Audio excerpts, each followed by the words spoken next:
wabarakatuh. Ya. Oke. Halo Sobat TV, balik lagi bareng aku Amel dan Aku Farel, kembali lagi di Komunikasi. Kalau Ya. mau yang asik sudah pasti di Komunikasi. Ya. Oke Mel, jadi hari ini lumayan cukup serius ya pokok pembahasan kita. Aduh, berat Iya. nih. Karena kita bakal membahas seputar riset. Nah, Wow. ini buat mahasiswa-mahasiswa semester 5, semester 6, semester 7 yang sebentar lagi kayaknya mau lulus gitu. Nah, ini kayaknya cocok buat ditonton. Betul, kayaknya karena Kak Farel juga ini habis skripsi ya. Aduh, ini Pasti dimension kan lagi skripsi nih. itu pasti ada risetnya nih. Betul. Waktu skripsi aku pengen nanya nih, ada gak sih kayak beban-beban berat gitu? Beban berat sih ya pastinya ada gitu ya, tantangan lah ya. Tantangan, ya. Sebenarnya bukan dibilang beban tapi tantangan gitu. Nah, mungkin sekarang kita langsung aja sambut ini salah satu dosen di Vikomunisba juga. Oh. Ini dia Bu Santi. Halo Ibu. Halo, assalamualaikum warahmatullahi wabarakatuh. Waalaikumsalam Selamat siang warahmatullahi semuanya. wabarakatuh. Apa kabar Ibu? Alhamdulillah, seperti biasa, jaya. Gimana Bu perasaannya pertama kali syuting di Unisba TV di Komunikasi? Amazing karena saya nggak nyangka seprofesional ini gitu ya. Terus saya berasa disidang oleh para mahasiswa yang biasanya saya sidang. Aduh, gitu ya. kita balikan situasinya kali ya Bu. Ini situasinya kita balikin. Memang harus merasakan seperti itu dosen juga. Gitu. Ya informasi Bu Santi ini kebetulan adalah Wakil Dekan Bidang Belmawa ya Bu ya di Betul, Vikomunisba. Dan waktu bulan Mei kemarin baru aja lulus S3 di Malaysia ya Bu ya. Ya, terima kasih. Gimana Bu perasaannya Bu waktu itu? Lega sama ya kita sebagai sesama alumni sekarang Iya. ya. Aku apa ya? Lega Masih karena calon alumni ya. nah kalau kamu berapa tahun Farel? 4 tahun ya atau Iya, ya. 4 Kalau tahun. saya jangan kaget ya, hampir 9 tahun. Wow, Bukan karena jadi kalau masakan saya itu udah overcook sebenarnya ya. overcook. Jadi saya mahasiswa yang survive COVID, survive lockdown, survive kena COVID juga Iya. gitu ya. Termasuk juga survive ketika zaman COVID semua responden saya hilang. Jadi 2023 saya harus mengumpulkan kembali, 2022-2023 mengumpulkan kembali responden saya, baru bisa turun ke lapangan. Alhamdulillah 2025 sudah bisa submit. Dan selanjutnya 2026 udah bisa sidang. The rest is history. Wow. Jadi emang kehalang waktu COVID ya Bu ya waktu itu ya. Iya, kami ini adalah COVID graduators. COVID graduates. Angkatan COVID berarti Angkatan ya. COVID, betul. Angkatan COVID. Ya Bu, jadi mungkin pokok pembahasan kita kali ini itu tentang mengenal riset tanpa rasa beban. Betul. Nah, mungkin banyak gitu ya mahasiswa-mahasiswa yang masih semester 4 gitu ya. Menatap semester 5, semester 6 gitu. Waduh, udah Berat mendekati nih. skripsi nih. Betul. Nah, kira-kira gimana sih Bu biar kita tuh melakukan riset atau penelitian tanpa rasa beban gitu. Jadi menyenangkan gitu kita secara Iya, penelitiannya gitu. Kalau disebut menghilangkan beban, dia terimalah bahwa hidup itu penuh beban ya. Tapi begini, apakah riset itu enjoyable atau enggak? It is sebenarnya. Karena apa? Kan kita sehari-hari melakukan riset. Oke. Cuma kita tidak melabeli itu sebagai riset ya. Contohnya, aduh itu saya punya target nih di semester ini saya punya banyak kenalan gitu ya. Terus ada nih kayak orangnya asik gimana gitu ya. Terus gimana ya cara berkenalannya, gimana ya cara terhubung dengan Oke. dia. Kalau ditarik ke proses pengumpulan data riset kan sebenarnya sudah melakukan observasi, sudah melakukan wawancara, sudah melakukan PDKT ya. Iya. Bahasa kita PDKT, tapi kalau dalam bahasa riset itu membangun report peneliti gitu. Jadi semua itu sebenarnya sudah dilakukan dalam proses sehari-hari. Cuma kita suka lupa ya bahwa bedanya dengan riset apa? Semua itu ada prosedurnya dan semua itu tercatat. Tercatat ya. Jadi semuanya itu bisa dipertanggungjawabkan dan pilihan-pilihannya itu sudah bisa diprediksi. Kalau sebenarnya dalam kehidupan sehari-hari juga seperti itu ya gitu ya. Iya. Ada yang ngajak kenalan terus udah gitu masuk stage berikutnya, bisa diterima bisa ditolak dan sebagainya gitu. Kan H0 juga hipotesis juga bisa ditolak, bisa diterima gitu ya.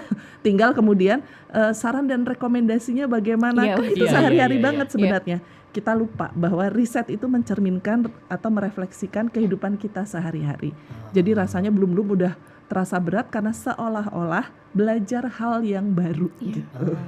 Mungkin karena kayak terlabelnya tuh akademik banget mungkin ya Bu kalau riset. Padahal kan dengan kita PDKT dengan teman aja, pengen kenalan aja itu tuh udah riset juga gitu ya Bu Iya. sebenarnya.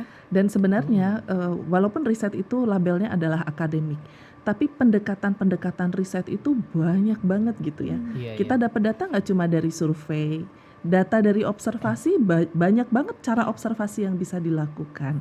Wawancara juga lewat tatap muka atau tidak bertatap muka juga, banyak banget yang Iya, bisa iya. dilakukan. Bahkan bahasa wawancara pun seringkali bukan bahasa yang ilmiah. Coba bayangin, mau tanya nih sama aki-aki, nini-nini yang pada jualan UMKM di sana, Iya. bagaimana menggunakan QRIS? Kan nggak mungkin kita coba jelaskan prosedur menggunakan QRIS. Kan nggak mungkin, pasti pendekatannya tuh lewat bahasa Iya sehari-hari. betul, Iya betul, sih. betul, betul, That's betul. research all about. Iya. Gitu. Istilahnya kalau anak muda tuh bahasa bayi, Mel. Iya sih. Bahasa bayi ya, Bu? Bahasa bayi. Ya, ya. Oke, Bu, mungkin kita langsung masuk ke pembahasannya. Kalau kita ke pertanyaan pertama mungkin ya. Bagaimana pandangan Ibu tentang fenomena mahasiswa yang kalau ngerjain tugas kuliah atau riset tuh dikit-dikit ke AI, dikit-dikit ChatGPT gitu, Bu. Gimana, Iya. Bu? Sebenarnya satu hal yang harus kita ingat, AI, generatif AI atau agentic AI ya, apakah itu bentuknya ChatGPT, cloud dan lain-lain gitu ya, itu adalah alat bantu. Nah, saya sering mendengar nih pernyataan bahwa kita adalah co-pilotnya, AI adalah pilotnya. Nah, ini harus dibalik menurut saya. Kita adalah pilotnya, AI adalah co-pilotnya, Co-pilotnya. ya. Kan sebenarnya kalau cara kita memandang AI bukan sebagai ultimate resource ya, atau ultimate decision maker, maka sebenarnya kita selamat menggunakan AI. Iya sih. Karena AI kita gunakan sebagai alat bantu, bukan alat untuk menghasilkan keputusan akhir, alat untuk menjadikan bahasa kita bahasa AI. Nah, kan itu yang sering terjadi Iya, iya. gitu ya. Tapi sebagai alat bantu dia bagus banget gitu. Dan harus kita manfaatkan sebaik-baiknya. Cuma yang harus kita ingat adalah jangan sampai kita larut sehingga kita lupa AI lah yang mengerjakan semuanya, bukan kita yang mengambil keputusan akhirnya gitu. Jadi it's okay pakai AI. AI memang bisa dipakai buat brainstorming, bikin kerangka pemikiran. Kalau dalam konteks riset ya, bisa dipakai untuk brainstorming, mengembangkan survei sampai mengolah datanya. Tapi ingat, decision makernya siapa? Dan kita tuh suka lupa ya, AI itu dijadikan tempat untuk membantu dalam konteks mengkopas akhirnya. Padahal yang harus ternyata terjadi adalah AI membantu kita untuk brainstorming. AI itu bisa menggantikan tugas dosen untuk brainstorming ini. Tapi ya itu tadi, positioning kita sebagai pilot dari project yang kita lakukan jangan sampai hilang. AI biarkan jadi co-pilot yang pinter sepinter apapun gak apa-apa, tapi kita jangan sampai larut di situ. Nah, ada caranya nih, nanti kita bisa ngobrol gimana Nanti bakal caranya di-spill supaya langsung itu. sama Bakal Ibu di-spill kali ya. Jadi ibaratnya apa Bu, AI itu sebagai penanda arah kali ya. Jadi kita yang punya jalannya, kita juga yang punya tujuannya mau kemana. Tapi AI ini sebagai penanda arahnya doang, buat bantu kita supaya nggak terlalu melenceng kali ya Bu, terlalu tersesat banget gitu. AI itu pembantu kita. Bayangin aja kita harus punya tumpukan survei yang ada 100 misalnya, terus kita coding satu-satu. Kasih aja sama AI, dia akan bikin codingnya segala macam, dia mengeluarkan tipologinya, tapi kita mengkritisi. Iya benar. Apakah ini sesuai dengan teori kita gitu ya.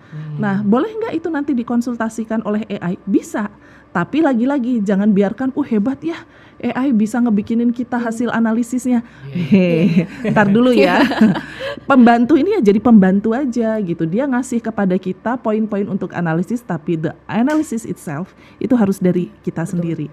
Dan kami ya namanya dosen memang kerjaannya begitu ya, melihat, membaca, meneliti. Kami akhirnya bisa memisahkan dengan cepat. Oh, ini AI yang analisis. Ini teman-teman yang menggunakan AI untuk menganalisis.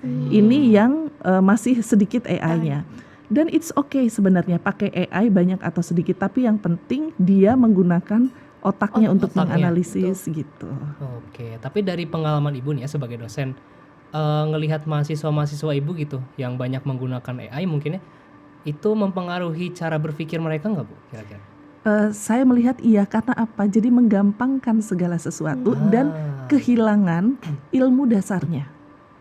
Jadi Iya, iya. misalnya gini, ini dari ruang sidang ya, yang karena kita biasa dapat itu tuh di ruang sidang ya udah dalam bentuk sempurna ya. Tiba-tiba ada bahasa seperti begini, second account menjadi ruang kurasi, ruang liminal untuk kurasi identitas. Saya balik nanya, paham nggak apa itu artinya? Yang namanya ruang liminal itu apa, kurasi apa, identitas apa gitu. Itu gampang banget melihat itu karena AI akan menghadirkan itu sesuatu yang hebat. Iya, Tapi begitu dibalikin lagi, oh ternyata nggak masuk sebenarnya gitu. Iya. Cuma bahasanya itu kayak keren. Nah, kenapa bisa sampai muncul di skripsi? Karena diterima mentah-mentah. Betul. Dan berani banget gitu ya, sesuatu Iya. yang tidak dipahami kemudian ditampilkan di situ. Bisa benar bisa salah, tapi jangan salah, AI punya halusinasi efek. Iya, benar. Yang dalam diskusi di antara kami pegiat dosen pegiat AI, Iya. itu tuh jadi salah satu label, salah satu cara yang bisa membuat karya itu menjadi tidak valid gitu. Nanti kita bisa ngobrol juga soal ini. Tapi itu salah satu contoh ya bagaimana kita bisa mengidentifikasi ini bahasa AI atau bukan gitu. Segala sesuatu yang diteliti oleh teman-teman Vkom dengan karena teman Vkom kan nelitinya apa? Digitalisasi misalnya, pasti Digitalisasi, terkait dengan itu. Iya. Sekarang penggunaan AI itu pasti diawali dengan kalimat yang tipikalnya sama.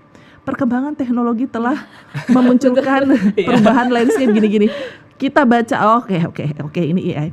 Oke, please right now say it with yourself gitu. Terus nggak bisa cerita. Nah, itu yang rugi kalian. Karena akhirnya kita kehilangan Daya kemampuan ya, berpikirnya, Bu. daya berpikir, ya. daya menuangkan gagasan, dan daya menulis. Padahal itu adalah kemampuan dasar yang harus dimiliki setiap orang. Saya adalah generasi yang sangat beruntung, saya, Pak Subur, Bu Rita gitu ya. Kami sangat beruntung menggunakan AI karena kami sudah kuat dulu low abilities-nya. Jadi ada high abilities, ada low abilities. Calistung itu adalah low abilities, membaca, menulis, berhitung, ya. Termasuk akhirnya jadi ya membaca kan merangkum segala macam gitu ya. Nah, kita udah kuat di situnya dan kita belajar komunikasi dengan cara yang tradisional ya. Jadi kita udah bukan hanya menghafal lagi ya, tapi sudah menerapkan segalanya. Jadi ketika ada AI, kita gunakan AI sesuai dengan skenario yang kita mau karena kita sudah punya ilmunya gitu. Yang saya serem adalah ketika low abilities-nya belum terbentuk gitu ya, ground abilities-nya belum terbentuk, basic, lalu tiba-tiba loncat ke analisis. Akhirnya itulah yang membuat analisis AI itu keren ya gitu. Akhirnya ke situ. Jadi kayak tersesat juga ya Bu sebenarnya. Iya, betul. Tuh nih. Terus ngomongin tadi soal kayak skripsi juga ya Kak. Ya, Kan skripsi. biasanya tuh ada cek Turnitin juga tuh Bu. Biasanya kan kita suka ngecek tuh, yang gratisan aja nih ke ChatGPT atau apa yang ada di website kan. Karena kita gak mau modal banget gitu. Ya udah cek yang gratisan. Ternyata pas dicek tuh aman nih Bu. Misalnya di bawah 20% ya biasanya. 20%. Terus ketika dicek sama dosennya, pengujinya, ternyata itu tuh lebih. Itu tuh gimana sih Bu? Ya. Dosen-dosen tuh menyikapi hal tersebut gitu. Kan sebenarnya pertama kan kenapa bisa beda, ada barang premium ya, Betul ada sih. barang gratisan ya. Tentu Ada saja yang kualitasnya juga udah beda di situ gitu ya.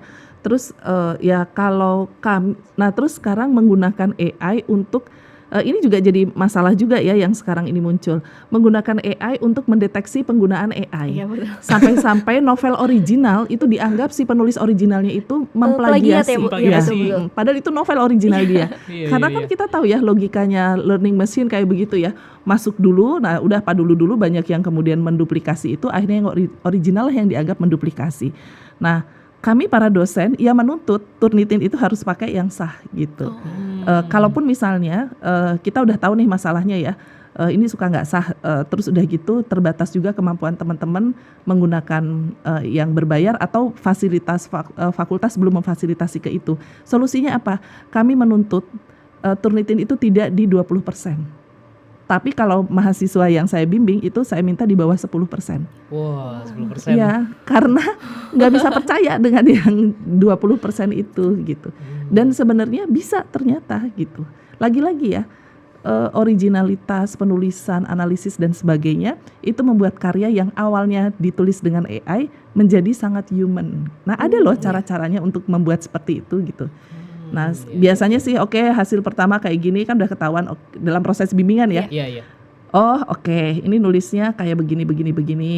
Udah ketahuan nih terdeteksi AI. Oke, kita diskusi. Apa temuan kamu untuk ini, masukin. Suruh nulis lagi gitu. Memperbanyak contoh yang down on earth, karena bagaimanapun AI tidak punya data penelitian kita. Iya. AI hanya mengambil abstraksi pakai kata-kata yang abstrak.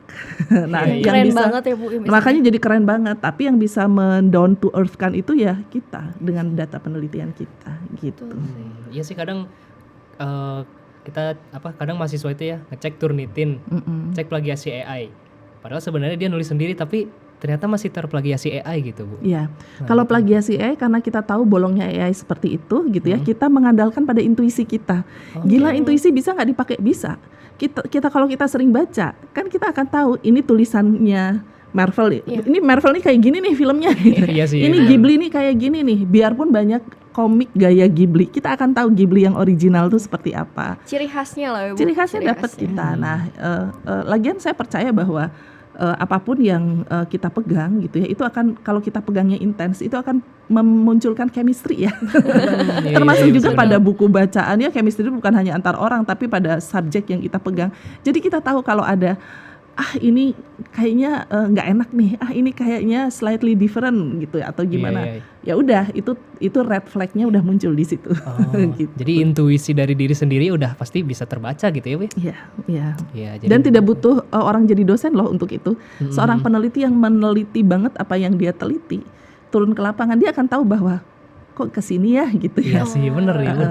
Harusnya kesini. Cuma kadang-kadang teman-teman sendiri suka nggak pede. AI nulisnya ini, jangan-jangan saya yang salah. Nggak boleh. Iya, benar-benar. Bahasanya AI canggih, mending bahasa ini aja daripada bahasa saya. Salah. Yang sebenarnya adalah percayalah pada cara kita menulis gitu. Sendiri, ya? Karena itu yang original gitu. Iya, jadi buat sobat kampus ya, sebenarnya buat riset itu di zaman sekarang udah mudah gitu ya, dibantu sama AI, tapi balik lagi ke diri kita sendiri gitu ya, mengeksekusinya seperti apa biar AI itu efektif. Betul? Jadi pokoknya jangan lupa jadikan AI itu sebagai co-pilot ya Bu. Co-pilot Jangan pilotnya gitu. Nah, kita langsung dari tadi ngomongin skripsi, kita agak sedikit yang fun-fun dulu lah ya. Jadi kita bakal main games nih Bu, tentang riset juga. Jadi kita bakal ngasih 3 judul. Judul riset. Ibu boleh rating dari 1 sampai 10. Menurut Ibu ini tuh apa ya? Lebih ke layak nggak sih? Layak nggak sih buat dijadiin penelitian gitu? 1 yang paling low, 10 yang paling tinggi. Iya. Langsung Mel. Judul pertama. Judul pertama nih, yang lagi hangat-hangatnya. Hangat-hangatnya. Yes. Mengaruh chat kapan sidang terhadap hilangnya fokus mahasiswa mengerjakan skripsi, Bu. Bagaimana kalau itu dijadikan judul untuk riset ya? Iya. I would say 5, karena apa? Ada challenge yang harus diatasi dulu oleh judul itu supaya menjadi signifikan sebagai permasalahan riset. Pertama adalah riset itu memang bisa berasal dari permasalahan diri sendiri, tapi bisa nggak judul seperti itu jadi permasalahan yang signifikan yang dialami oleh sekelompok gitu atau komunitas. Jadi nggak jadi masalah subjektif diri sendiri. Betul. Kalau masalah subjektif diri sendiri, mangga silahkan tulis aja diary, nggak apa-apa, nyetatus nggak apa-apa gitu. But this is research ya, jadi ada faktor signifikansi yang harus bisa diatasi di situ gitu. Jadi nggak berdasar subjektif kayak lagi sedih nih mau bikin, kalau itu mah mending ke notes aja ya Bu, atau curhat di medsos, di X, di Instagram gitu. Tapi emang dikhususkan untuk sekelompok yang mengalami hal tersebut gitu ya Bu. Iya. Apakah gejala itu cukup signifikan untuk diangkat ya, berarti tidak hanya berangkat dari kita diri sendiri. Walaupun diri kita sendiri itu juga sangat karena kita yang mengalami, kita sensitif ya. Nah, sensitivitas itu bukan ke perasaannya, bukan ke bapernya, tapi ke ini nyambung ke wilayah apa saja ya di dalam studi komunikasi gitu yang bisa diangkat gitu. Iya. Gitu. Oke, langsung aja next yang kedua Kak Farel. Judul kedua, fenomenologi typing ganteng atau cantik mahasiswa saat melakukan personal branding melalui chat WhatsApp ke dosen pembimbing. Ini gimana? Karena nggak pernah ada yang typing ke saya cantik atau ganteng gitu ya. Maksudnya gimana nih? Ada contohnya gimana nih? Maksudnya gimana ya contohnya? Kayak kan ada beberapa orang tuh yang typingnya tuh disingkat-singkat gitu Bu. Kayak yang jadi YG gitu Bu. Nah biasanya tuh typing cantik, typing ganteng tuh yang bagus banget kayak Assalamualaikum, halo, ini dengan aku. Jadi semuanya tuh nggak disingkat gitu, terstruktur dan rapih, kayak enak aja untuk dibacanya gitu Bu. Gitu. Dengan bahasa Indonesia yang baik dan benar, atau dengan menambah kata-kata cantik dan Bu Santi yang cantik gitu, atau Bu Santi yang ganteng gitu, apa gimana? Bisa jadi kayak gitu sih, juga. tapi kayaknya emang agak jarang ya Bu kalau ke dosen kayak gitu. Kayaknya udah takut duluan juga deh. That's it. Menurut saya sebenarnya kalau kita mau mengangkat ini menjadi skripsi, jadi saya masih mengkategorikan ini sebagai 5 gitu ya, karena belum terolah. Kalau mau diangkat sebagai penelitian bisa nggak? Bisa. Tapi bisa. Mungkin misalnya teman-teman mengubah kata-kata typing cantik dan ganteng itu menjadi personalisasi greetings, betul. gitu ya. Atau diangkat lagi menjadi customary courtesy, kesopanan, perubahan tata, ini kan perubahan cara berkomunikasi ya. Bisa ditarik ke courtesy, bisa ditarik ke greetings ya, bisa ditarik ke personalisasi komunikasi melalui media aplikasi berbincang misalnya. Benar-benar. Nah, that's how we try to elevate ya our research gitu ya. Bisa sih masalah kayak begitu, tapi harus diangkat lagi menjadi semakin signifikan. Kita nggak bisa main hanya di kata-kata kecilnya, tapi kita harus lihat di fenomena besarnya nih masuk kemana nih. Dan lagi-lagi ya, tarik komunikasinya di mana. Ini bisa jadi masalah bahasa Indonesia, bisa masalah psikologi juga. Benar-benar. Nah, gimana cara menarik ke komunikasi? Ya, itulah sebabnya kenapa selama 6 semester kalian belajar semua subjek komunikasi. Bisa nggak ini pakai ChatGPT nanyanya? Bisa. Ajak ChatGPT untuk brainstorming ya, bukan untuk kopas. Jadi kalau kita ajak bagaimana ChatGPT menurut ini, nanti dia akan ngasih tahu. Terus dia nanti kalau menurut saya yang paling bagus ini nih. Nah, jangan tergoda di kata ChatGPT paling bagus di situ. Explore dulu nih ini kemana. Dan makanya dari explore topik jangan langsung ke judul. Kalau ChatGPT pasti ngajak ke judul. Iya benar-benar. Kalian harus narik itu ke kerangka pemikiran. Ini yang nggak diajarin oleh ChatGPT. Ini yang kalian pelajari di MPK ya. Makanya habis ya saya obrak-abrik di kerangka pemikiran ya. Berapa minggu tuh waktu itu. Korban aku ini salah satunya. Korban ya. Dari situ tapi kalian jadi punya kekayaan ya, dan punya dasar analisis nanti untuk menganalisis permasalahan seperti itu. Nggak ada sih masalah yang kecil, tinggal kita bisa meramu itu menjadi sesuatu yang signifikan atau enggak gitu. Mungkin jadi lebih dikelompokkan lagi kali Bu, lebih dirincikan lagi ini tuh kasusnya tuh mau ngambilnya ke sesi apa atau bidang apanya mungkin ya Bu. Kalau saya nyebutnya di elevate, dinaikkan levelnya. Gitu. Oke, lanjut lagi. Silakan. Judul ketiga Bu, pengaruh someone to talk dan support system terhadap kewarasan mahasiswa semester akhir dalam menyelesaikan skripsi. Tadi someone to talk to dengan support system. Support system. Orang terdekat lah. Oke, ada 6 lah ya. Saya kasih 6 karena apa? Ada kata-kata bukan di someone to talk to-nya ya, tapi support system. Support system itu nanti yang akan mengantarkan. Jadi ini udah agak lebih tinggi lagi, gitu ya. Ada kata-kata support system yang bisa membawa kita pada teori apa nih yang nanti berkaitan dengan ini gitu ya. Bisa jadi pendampingan kah, bisa jadi dari faktor komunikasinya mau seperti apa gitu ya. Kalau mungkin komunikasi interpersonal gitu yang lain-lain gitu. Kalau nggak ke psikologisnya juga bisa ya Bu, bisa menyambungkan gimana itu nge-distract diri kita sendiri juga gitu. Nah ingat, psikologinya bukan psikologi teman-teman psikologi. Betul, psikologi komunikasi. Psikologi komunikasi. Iya betul.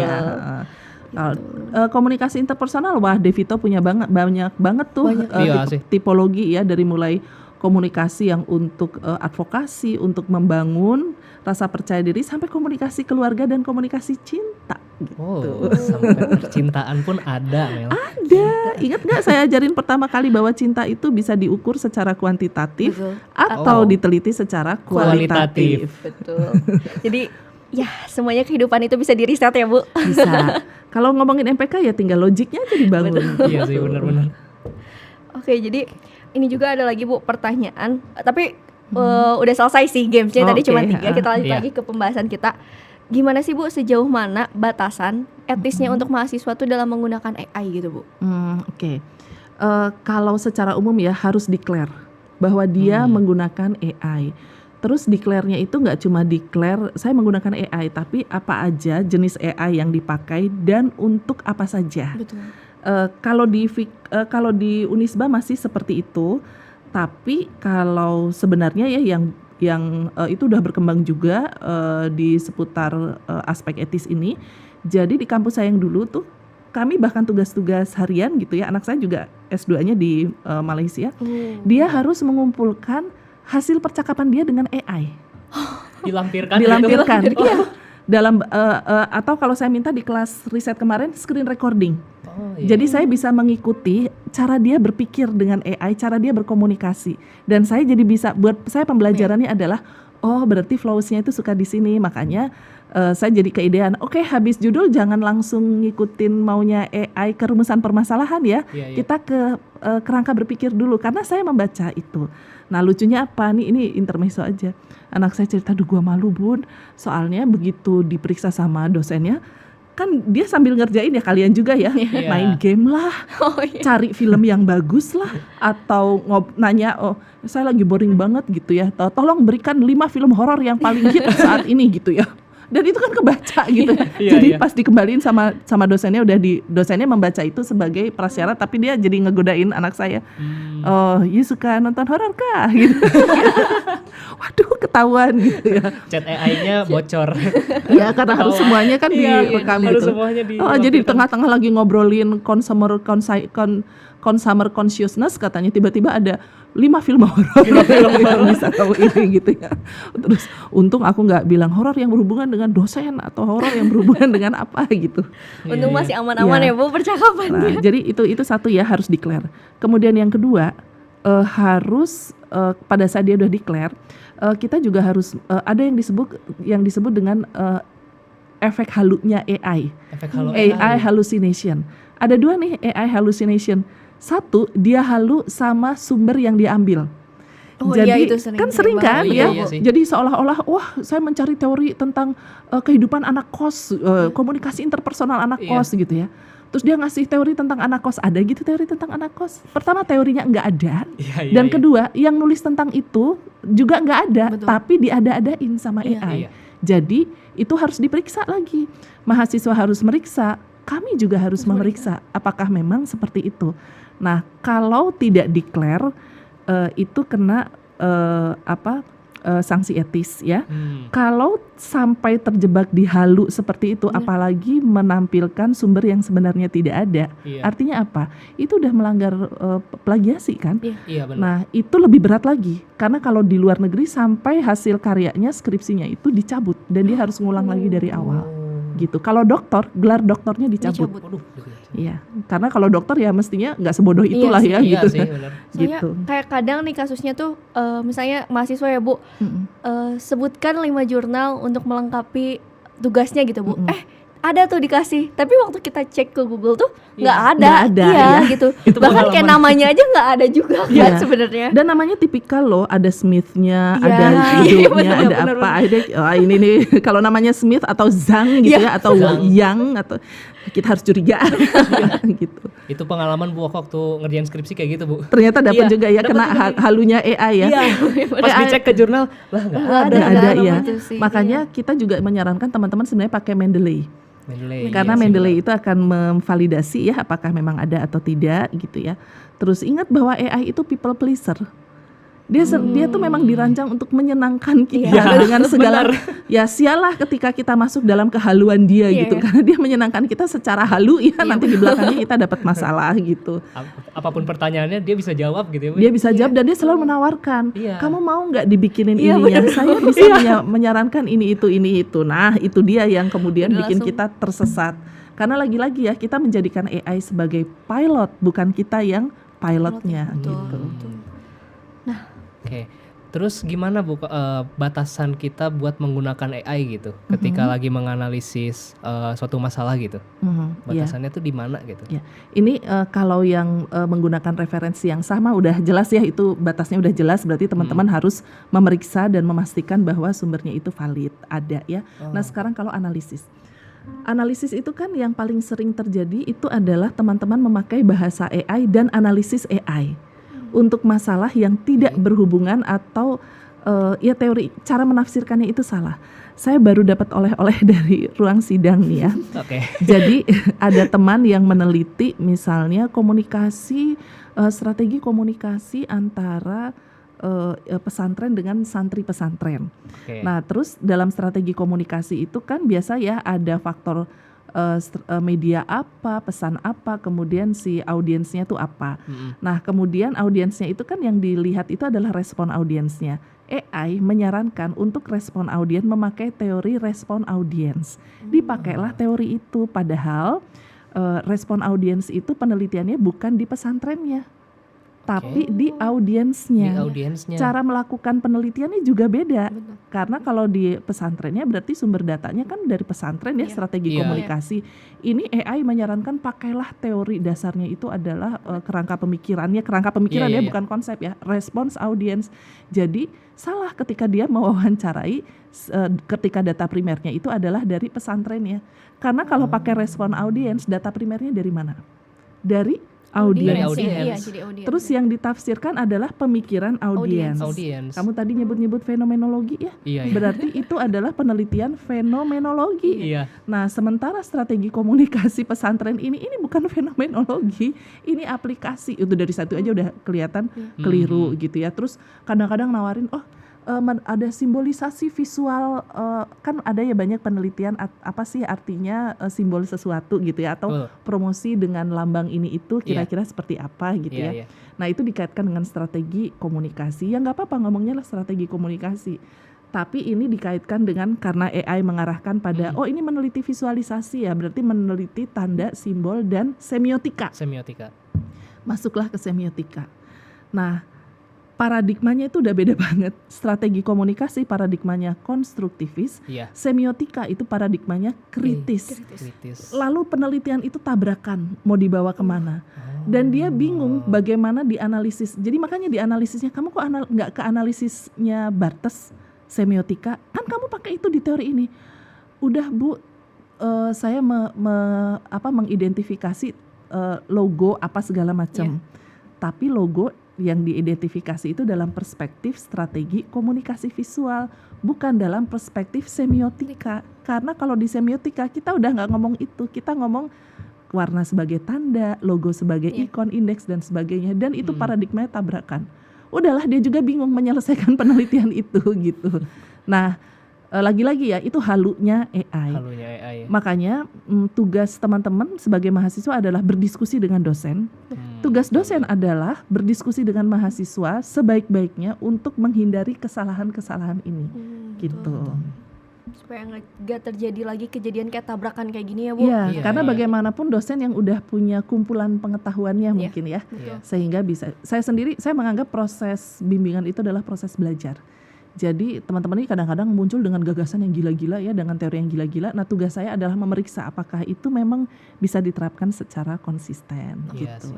Ya, kembali lagi di awal ya, AI itu sebagai alat bantu. Iya. Sebagai co-pilot ya. Betul. Itu dia. Nah, mungkin ini juga ada sedikit oleh-oleh Bu dari teman-teman mahasiswa kita untuk Ibu. Oh gitu ya. Ada oleh-oleh. Jadi ada sedikit video Vox Pop dari mahasiswa yang bakal kita tampilin. Boleh Langsung saja.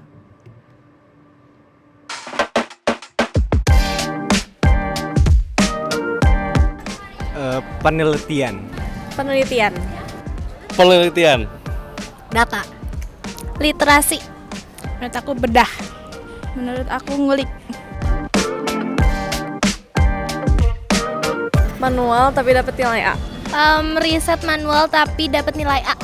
Riset manual tapi dapat nilai A. Mending pakai dua-duanya.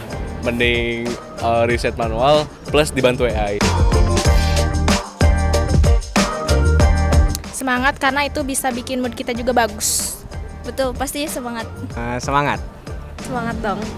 Oke, bener banget sih, soalnya kan apalagi riset pasti kayak pusing gitu kan. Tapi kalau misal kita sambil dengerin musik, sambil ngopi, kayaknya bakal bikin kita tuh nampak semangat. Tuh, jadi mungkin ada sedikit tanggapan dari mahasiswa-mahasiswa Bu, oleh-oleh sedikit mengenai riset di mata mereka tuh seperti apa sih Bu? Iya. Wah, makasih. Di kelas saya perbolehkan ya teman-teman, memang dalam proses belajar apapun, atmosfer itu akan menentukan bagaimana cara kita bisa menyerap sesuatu. Iya. Kan kalau misalnya kita belajar sambil happy gitu ya, gitu ya, maka serapannya juga akan semakin banyak dan bebannya juga terasa berkurang gitu ya.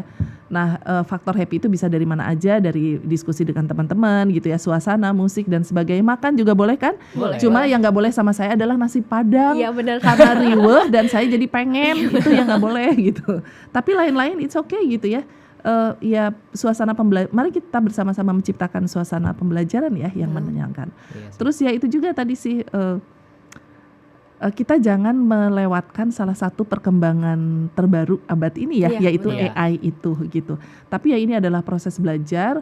Saya pada usia yang sudah 2 atau 3 kali lipat gitu ya dari usia teman-teman itu, saya orang yang mengalami semuanya lah, kami ini para dosen. Iya, Jadi benar. kami bisa melihat inti yang paling dibutuhkan apa.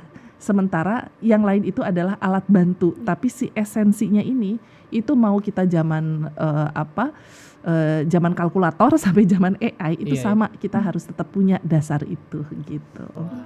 Jadi menciptakan suasana ruangan yang ini ya, yang menyenangkan Yang ya. menyenangkan. Tapi kadang ada aja Bu yang terdistract gitu dengan hal itu. Nah itu gimana Bu berarti? Terdistractnya karena dengan ini ya, dengan musiknya Iya, dan Mungkin misal dia sebagainya. nggak bisa gitu. nggak bisa untuk fokus jadi dua arah gitu Bu. Awalnya niatnya biar senang, tahu-tahu ya malah ke distract. Akhirnya Iya. skripsinya nggak dikerjain gitu. Nah Itu bukan cuma masalah teman-teman ya, masalah kami-kami juga gitu ya. Makanya kan ada masalah doom scrolling, procrastination dan Iya. sebagainya gitu. Banyak cara sebenarnya untuk mengatasi itu. Salah satunya kalau tipe orang beda-beda, tapi kalau saya memanfaatkan di laptop itu kan ada untuk pengingat, reminder oh, gitu, untuk reminder. reminder. Jadi udah sekian lama, udah sampai di mana nih, per 20 menit atau per 30 menit ada yang mengingatkan kamu udah dapat apa aja gitu gitu. Oh. Nah, dapat apa ajanya ini, nah saya membaca Atomic Habit ya, dan saya suka banget itu walaupun untuk menerapkannya belum sekonsisten itu. Atomic Habit kan mengajarkan pada kita bahwa di setiap menit yang kita lewatkan itu harus ada hal kecil yang kita catat sebagai pencapaian kita gitu. Nah, hal kecil itu bisa berupa ya aku dengerin musik tapi aku sambil nyelesain ini nih gitu ya, bab ini, bab chapter, atau even hanya nulis 1 paragraf aja atau hanya baca 1 paragraf aja. Tapi ketika itu menjadi pencapaian, itu akan bikin kita happy ya. Iya Dan sih. ketika kita happy, kita tuh pengen lagi gitu ya. Jadi Ya kayak main game ketantang kan gitu ya, kayak Bu. begitu. Tantang. Endorfin kita loh keluar gitu ya. Iya, Menjadikan endorfin. itu sebagai endorfin kita ya, menjadikan tugas sebagai endorfin kita ya. Itu termasuk yang akan membantu kita mengatasi itu. Mungkin itu juga sebagai sedikit tips mungkin ya dari Ibu. Iya, tips. Di mana si reminder ini tuh bisa kita gunain gitu ya Bu. Bisa. 20 menit misalnya udah dapat apa kan, jadinya kita kayak oh iya ya, masa 20 menitnya kebuang sia-sia doang dengan Iya, scroll TikTok gitu bener. kan ya Bu. Iya. Itu sih. Atau mungkin sederhananya kasih aja alarm di handphone gitu ya. Nah, Iya. Kalau lagi main. Betul, bisa seperti itu. Iya. Oke, terus Bu, ada tips nggak gimana caranya mahasiswa tuh membuktikan ke dosen kalau risetnya itu orisinil karya mahasiswanya gitu Bu? Iya, sebenarnya dengan menjalankan apa yang tadi saya sampaikan ya.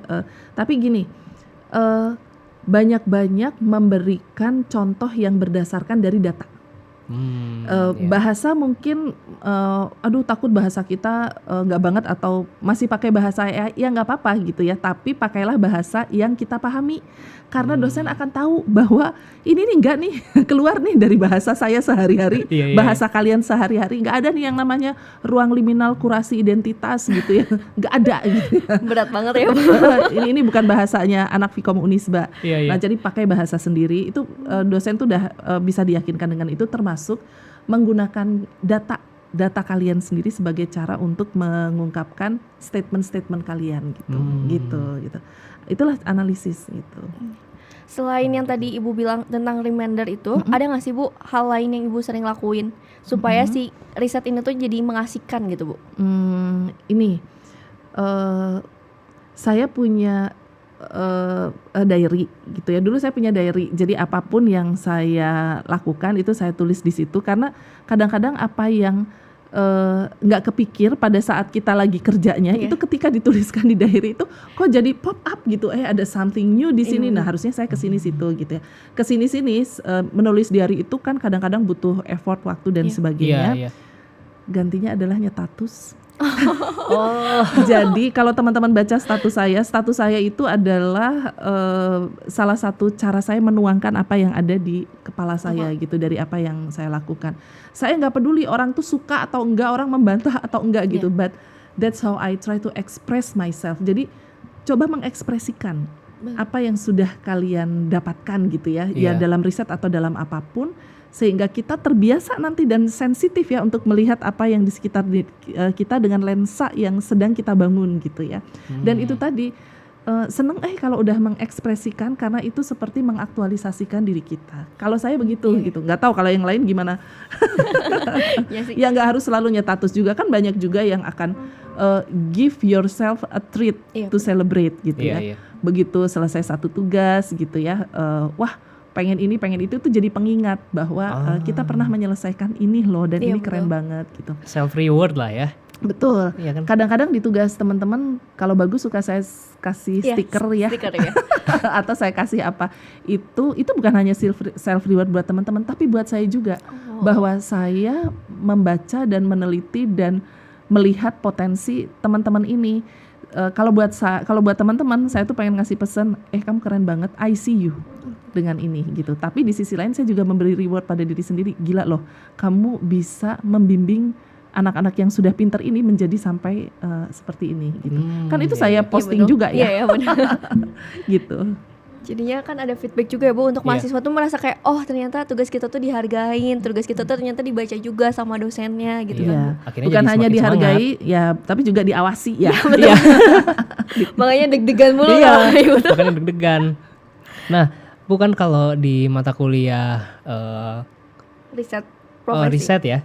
Nah, itu kan ada metode penelitian, ada riset. Nah, itu tuh kan saling berhubungan gitu. Nah, maksud dari aktivasi riset profesi yang dihubungkan ke metode penelitian itu kayak gimana, Bu? Apakah nantinya mahasiswa itu bakal ngeriset sambil main kah atau kayak gimana gitu? Sebenarnya gini, kalau dari sisi akademik, kita memulai segala sesuatu itu dengan membangun logikanya dulu. Nah, itulah yang diupayakan oleh mata kuliah MPK ya. Jadi memperkenalkan logika dasar riset ya, kemudian elemen-elemen riset yang paling dasar. Pokoknya ilmu dasarnya dulu gitu ya. Itu di MPK. Makanya kemudian hasilnya adalah proposal.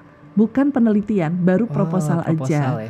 Nah, kalau di riset profesi, teman-teman sudah harus menerapkan itu pada aspek-aspek yang berkaitan dengan komunikasi. Makanya hasilnya dari riset promosi itu adalah bukan lagi proposal, tapi proyek penelitian. Nah, proyek penelitian ini masih, kalau proyek penelitian itu udah jadi penelitian valid gitu ya, terus udah gitu berkelompok. Itu persiapan untuk sempro, karena untuk sempro sampai ke skripsi itu udah sendiri ya, gelarnya nggak dibagi-bagi gitu. Nah, kita ngelihat pertama harus dibangun dulu kemampuan dasarnya, kedua harus diberi pengalaman untuk melaksanakan risetnya gitu ya sampai kelar, sampai valid berkelompok, sehingga punya kepercayaan diri untuk maju ke sempro karena udah punya pengalaman dan udah punya ilmunya TEA gitu ya. Nah, terus kenapa nih ada selebrasi gitu ya di parade riset gitu ya. Kita pengen ngeliatin ya bahwa apa yang dilakukan apa yang dilakukan teman-teman itu adalah sebuah achievement yang harus dihargai gitu ya. Nggak main-main loh melakukan riset selama beberapa bulan gitu ya dengan hasil seperti itu gitu ya. Jadi let's celebrate it, itu pencapaian kita bersama. Kedua, kita pengen ngeliatin bahwa output dari penelitian itu tidak hanya dalam bentuk penelitian itu sendiri. Jadi sesuatu kan harus diekspresikan, didiseminasikan. Nah, parade riset ini memberi ruang untuk itu. Jadi ada presentasinya, kemudian tanya jawabnya. Sebenarnya tanya jawab itu adalah sebuah apresiasi. Tapi kadang-kadang orang kan duluan, aduh lagi diuji nih. Itu adalah apresiasi.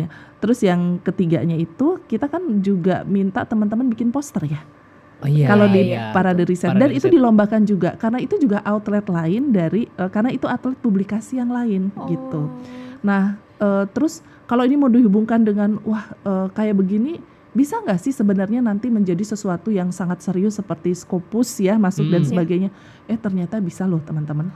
Jadi Scopus itu tidak hanya menerima jurnal sebanyak 6.000 sampai 9.000 kata atau 12.000 kata. Tapi juga kita bisa menulis, abstraknya bisa dikembangin sedikit menjadi artikel yang namanya policy commentary. Itu cuma 2.000-3.000 kata. Masuk itu Scopus. Jadi kita punya ID Scopus. Nah, atau datanya nih, kita punya data lapangan, belum jadi penelitian, tapi data ini cuma mau kita ceritain aja bahwa kita punya pengalaman untuk meneliti QRIS di kalangan lansia, sehingga harus ngomong begini, protokolnya begini, kan cuma nyeritain proses aja. Dengan dikasih foto, bisa itu jadi artikel Scopus, masuk ke Scopus. Nah, ke depan kita akan coba seperti itu gitu ya. Sebenarnya nggak usah dilihat beratnya karena sebenarnya kan barangnya udah ada ya, tinggal disesuaikan aja. Kita terinspirasi nih sama teman-teman di beberapa universitas. Tahu nggak di Singapura Bangsa Karawang, mahasiswa baru bisa bikin skripsi kalau mereka sudah punya publikasi jurnal Sinta 4. Wow, Sinta 4. Itu yang sehari-hari ya. Yang sehari-hari. Terus yang top-topnya apa? Ada tuh mahasiswa semester 6 kemarin datang ke kita, terus kita minta untuk sharing. Dia sudah punya 8 karya Scopus. Wow. Nah, tapi karya Scopusnya itu ada yang bentuknya policy, ada yang bentuk abstrak dipanjangin dikit gitu ya. Terus juga bentuknya dia di kelapangan, bisa jadi artikel, bisa juga si hasil data lapangannya itu dibikin jadi tulisan aja gitu. Dan masuk itu ada banyak ternyata outlet Scopus yang menerima itu gitu. Jadi ya that's it gitu ya, satu penelitian 2-3 pulau terlampaui, sampai puisi loh. Bisa loh, puisi pun bisa ya. Puisi bisa masuk. Ada beberapa jurnal yang menerima puisi gitu ya. Apa saya baca puisinya, kadang-kadang puisinya mengangkat Indonesia yang bulan Agustus kemarin itu loh. Indonesia darurat itu yang demo mahasiswa gede-gedean gitu ya. Nah, si anak ini teh bikin berpuisi untuk itu. Tapi diiniin dalam bahasa Inggris, tapi bukan puisi yang ya Allah yang nyastra banget gitu ya. Tapi ya hiruk-pikuk yang terjadi pada saat itulah gitu. Wah, suatu ilmu baru ya Kak. Ternyata Scopus tuh nggak cuma artikel doang ya Bu, jurnal-jurnal karya doang. pun bisa dikumpulin di situ ya. Semua bisa karya disubmit. bisa. Kalau kami para dosen malah RPS kurikulum bisa. Gitu. Jadi misalnya saya menggunakan metode bercerita gitu ya, meminta teman-teman bercerita untuk sebagai proses healing mereka gitu ya. Nah, itu kemudian dibikin tulisan tersendiri. Beginilah cara menerjemahkan CPL ini. Kalau kurikulum kan gini ya untuk ini. Sehingga hasilnya adalah ABC. Nggak panjang, 4.000 kata paling gitu ya, dengan foto apa segala macam gitu. Lalu lesson learn-nya tapi jadi gitu. Luar biasa ya. Harus dicoba nih. Harus dicoba sih. Harus dicoba ya. Habis selesai podcast kita langsung coba nih ya. Bu. Oke Bu, mungkin kita lanjut lagi nih, ada beberapa pertanyaan tapi di luar ini ya, di luar host gitu ya. Di luar host Bu ini. Jadi sepertinya oleh-oleh lagi. Oleh lagi. Dari mahasiswa ini mah emang ibu yang harus jawab sih. Dia emang oleh-oleh untuk ibu spesial dari Live TV. Dari komunikasi untuk ibu. Namanya itu Kupas, kumpulan pertanyaan asik. Oke, Mas, langsung saja. Nah, apa tuh pertanyaannya tuh? Dari ini Riyandi Irsyad. Apakah dengan adanya AI standar mahasiswa dalam mengerjakan riset seharusnya jadi lebih tinggi? Saya senang sekali ada pertanyaan ini. Kan harusnya iya gitu. Karena apa?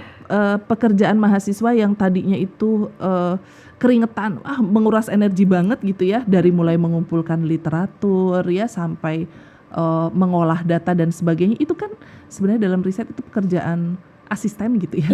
Itu dikasihin ke AI. Jadi teman-teman sebenarnya lebih punya banyak waktu untuk nguprok di analisisnya dan implikasi penelitiannya, karena yang cemen-cemen udah dikerjain sama AI. Cemen dan makan energi gitu ya. Nah, itu dikerjain AI.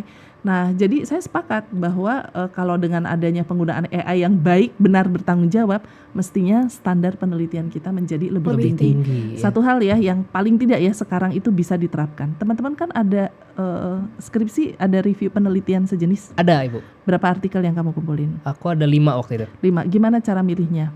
Pakai AI juga sih sebenarnya. pakai- Nyarinya gitu.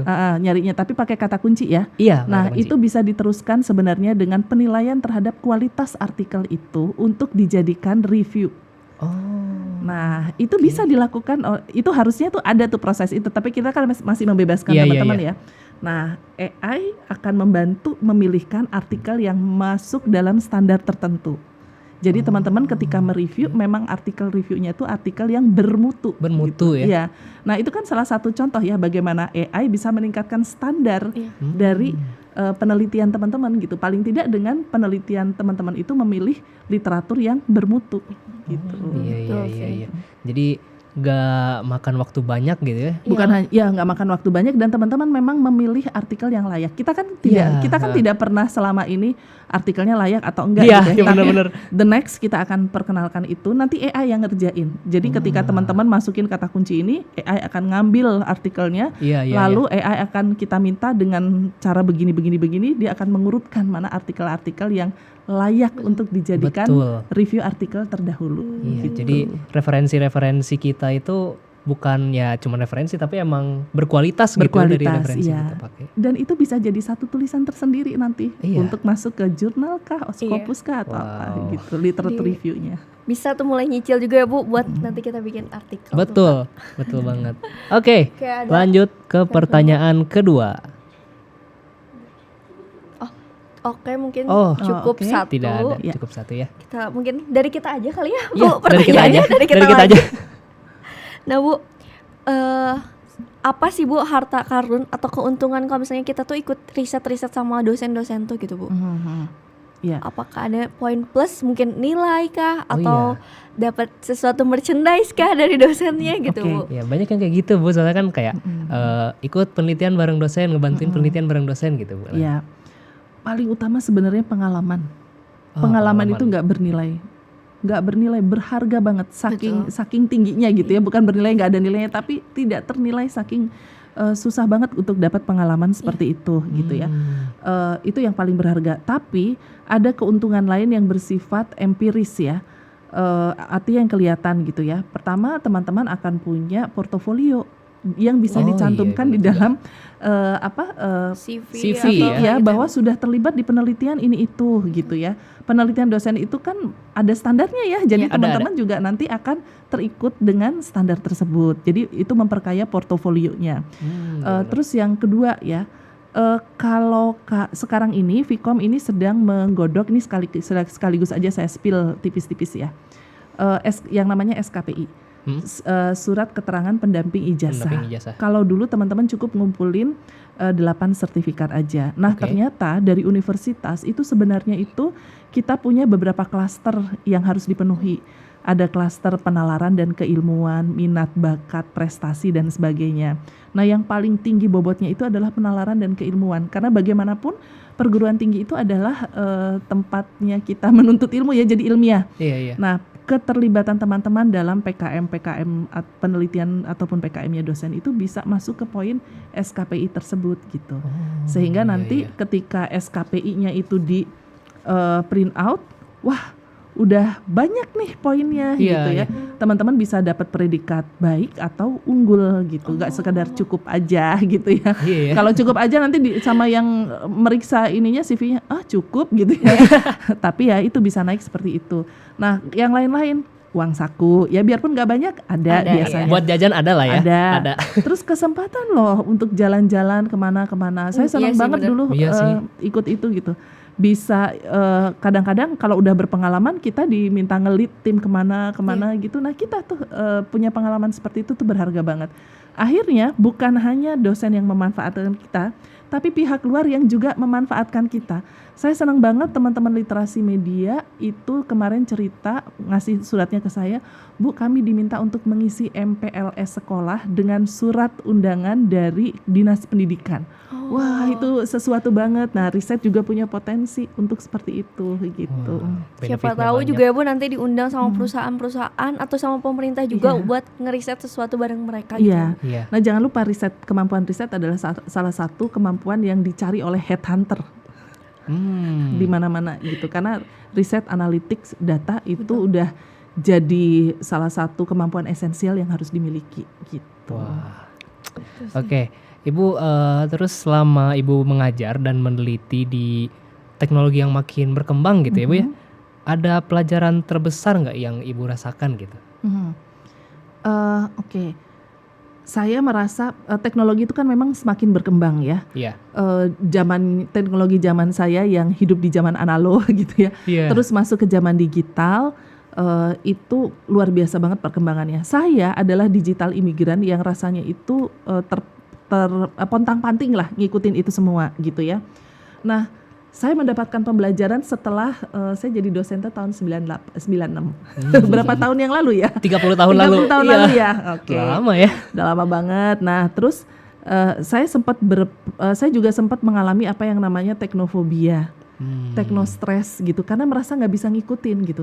Tapi akhirnya kesini-sini, termasuk ketika masuk ke zaman AI inilah justru yang menyadarkan saya bahwa mau di teknologi manapun kita berada, Iya. tetap modal dasar kita sebagai manusia itulah yang paling akan menentukan kesuksesan kita. Jadi kita tidak tergantung pada teknologinya, karena kita udah punya bahan dasarnya kita. Nah, apa bahan dasarnya kita? Kemauan untuk belajar yang nanti akan memampukan kita belajar, dan critical thinking. Itu yang akan kita bawa kemana-mana gitu. Iya sih, benar. Itu gitu. Jadi ya selama kita masih punya dua hal itu, ya kita akan selamat sih menghadapi teknologi apapun gitu yang ada di sekitar kita gitu. Saya menggunakan teknologi sebagai alat bantu juga for having fun gitu ya. Iya sih. Dan saya merasa yang menyelamatkan saya adalah critical thinking dengan kemauan untuk belajar itu gitu. Ya gitu berarti ya Kak. Iya. Sedikit obrolan singkat kita hari ini Sobat Kampus bareng Ibu Santi mengenai riset, di mana riset tuh sebenarnya bukan sesuatu yang harus kita jadikan beban ya Bu, Betul. tapi bisa kita jadikan bahan bahagia juga Bahan ya Kak. bahagia. Iya. Bisa Apalagi udah ada alat bantu. Iya, udah semakin kan? canggih juga alat bantunya, Betul. ya harusnya semakin canggih juga diri kita untuk makin ngerisetnya ya Bu.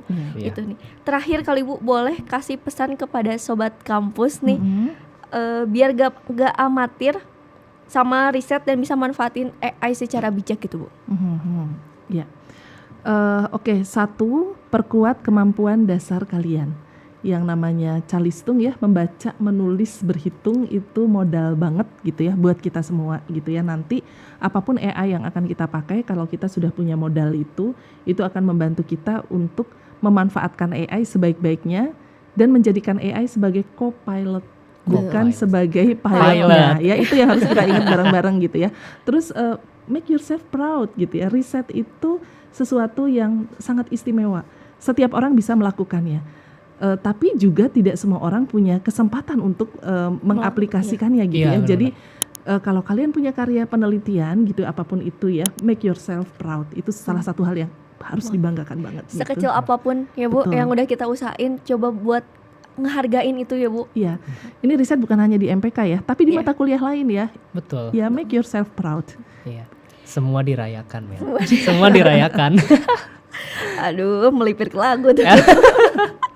Oke, mungkin Bu Santi Mungkin karena keterbatasan waktu, keterbatasan waktu jadi ya. kita bisa ngobrol nanti di balik layar ya Bu. Siap, Sekian mungkin dari oke. kami, Iya. sampai bertemu lagi Bu di lain kesempatan. Terima kasih Terima kasih banyak Bu Santi. Terima kasih banyak juga teman-teman. Saya doakan sukses selalu ya. Amin, Amin. amin. Semoga Bu Santi juga bisa jadi profesor di masa depan. Amin. Ya. Dengan berbagai risetnya Kak. Betul. Harusnya sih bisa ya. Kita tunggu. Saya doakan, saya mohon didoakan aja itu. Amin. Terima kasih banyak Ibu. Oke. Sampai bertemu kembali.